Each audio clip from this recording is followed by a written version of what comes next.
ಆಡುತ್ತಾ ಮುಂದೆ ಕೂತು ಜೀವದಲ್ಲಿ ಚಾಪ್ ಆಗಿದೆ ಜೀವ ಹೂವು ಆದರೂ ಏನು ನೋವು ಭಾವಗಳ ಕಾಟ ಹೀಗೆ ನೀಡಿಲ್ಲ ಇನ್ಯಾರು ಕಣ್ಣಲ್ಲೇ ನೂರು ಮಾತು ಆಡುತ್ತಾ ಮುಂದೆ ಕೂತು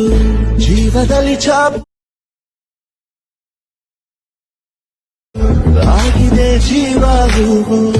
ಆದರೂ ಏನು ನೋವು ಭಾವಗಳ ಕಾಟ ಹೀಗೆ